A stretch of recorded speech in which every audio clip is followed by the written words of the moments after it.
सभी दोस्तों को राम राम। मैं आपको एक बहुत अच्छी कहानी सुनाने जा रहा हूँ और आशा करता हूँ कि यह आपको पसंद आएगी और आशा करता हूँ कि आप मेरे चैनल को सब्सक्राइब और लाइक करोगे। कहानी इस प्रकार है कि एक बहुत ही मशहूर महात्मा थे। उनके पास रोज़ बड़ी ही संख्या में लोग उनके पास आते थे। एक बार बहुत ही अमीर व्यापारी उनसे मिलने पहुंचा। व्यापारी ने सुन रखा था कि महात्मा बड़ी ही सरलता से रहते हैं। जब वह व्यापारी महात्मा के दरबार में पहुंचा तो उसने क्या देखा? उसने देखा कि कहने को तो महात्मा है, लेकिन वे जिस आसन पर बैठे हैं वह सोने का बना है। चारों ओर सुगंध है, जरीदार पर्दे टंगे हैं, सेवक हैं जो महात्मा की सेवा में लगे हुए हैं और रेशमी डोरियों की सजावट है। व्यापारी यह देखकर भौचक्का रह गया कि हर तरफ विलास और वैभव का साम्राज्य है।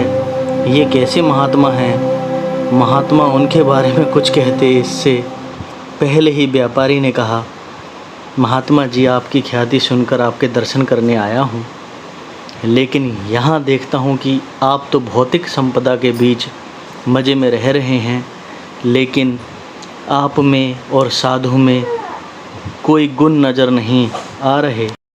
महात्मा ने व्यापारी से कहा, व्यापारी, तुम्हें ऐतराज़ है तो मैं इसी पल यह सब वैभव छोड़कर तुम्हारे साथ चल देता हूँ। व्यापारी ने कहा, हे महात्मा, क्या आप इस विलासपूर्ण जीवन को छोड़ पाएंगे? महात्मा जी कुछ न बोले और उस व्यापारी के साथ चल दिए और जाते जाते अपने सेवकों से कहा कि यह जो कुछ भी सब के सब गरीबों में बांट दो।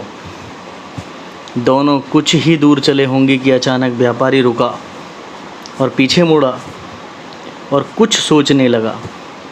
महात्मा ने पूछा, क्या हुआ, रुक क्यों गए? व्यापारी ने कहा, महात्मा जी, मैं आपके दरबार में अपना कांसे का लोटा भूल आया हूँ। मैं उसे जाकर ले आता हूँ, उसे लेना ज़रूरी है। महात्मा जी हंसते हुए बोले, बस यही फ़र्क है तुम में और मुझ में। मैं सभी भौतिक सुविधाओं का उपयोग करते हुए भी उनमें बंधता नहीं, इसलिए जब चाहूँ तब उन्हें छोड़ सकता हूँ और तुम एक लोटे के बंधन में भी मुक्त नहीं हो।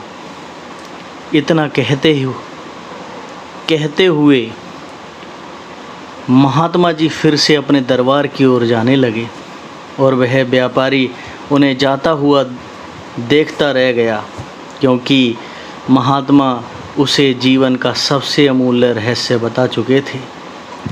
इस छोटी सी कहानी का सारांश ये है कि चीज़ों का उपयोग करना, लेकिन उनके मुँह में बिल्कुल नहीं पड़ना, यही जीवन का अंतिम उद्देश्य होना चाहिए, क्योंकि मोह ही दुख का कारण है और जिसे चीज़ों का मोह नहीं है वह उनके बंधन में कभी नहीं पड़ता, और जो बंधन में नहीं पड़ता वो हमेशा मुक्त ही रहता है और खुश रहता है। बोलो हरे कृष्णा कृष्णा कृष्णा हरे हरे।